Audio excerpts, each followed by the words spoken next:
at the company that I work for, one of the guys invited me to come here. And he had been coming here for a long time. So we brought our kids and we attended the service, and it was different than anything we had gone through before. A couple years after that,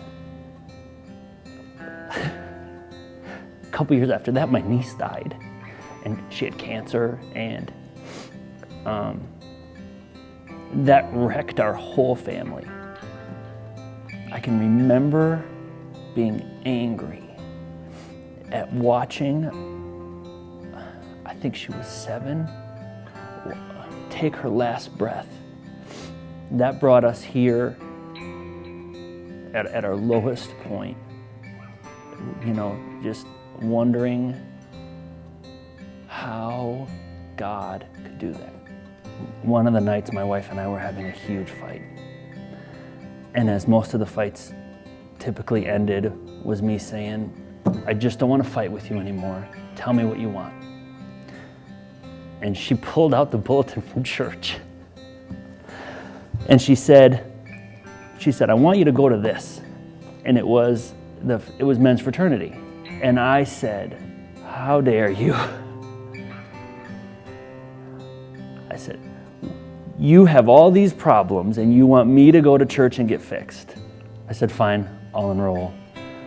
And in men's fraternity, they're talking about all these problems that cause people to be, dysfunctional or sad. And I didn't have any of those. And then we talked about our spouses.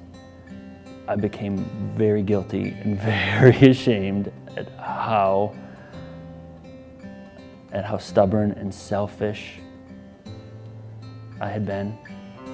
I had to do a project with a guy at work, and it involved a lot of driving. So I got to ride passenger, and he was the guy that was giving us a lot of advice and a lot of guidance. And he said, it's not about you and your wife. It's about you and Christ,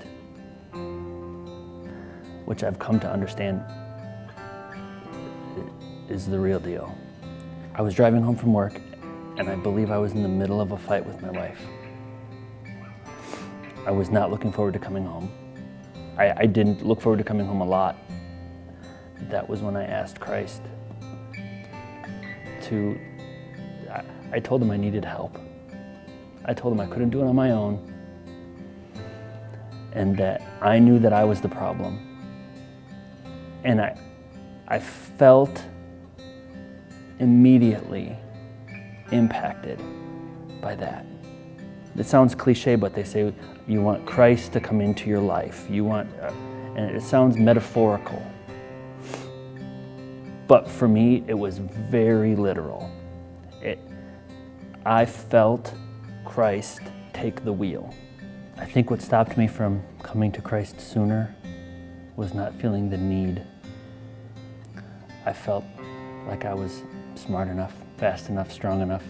I didn't need God. And then I realized that I'm a work in progress, and that God definitely has his hand on me. And every day I realize I'm not done. But I don't beat myself up over that. I take peace in where I am right now. I take peace in where God has me right now. I'm excited every corner that I turn to see what God's doing in my life.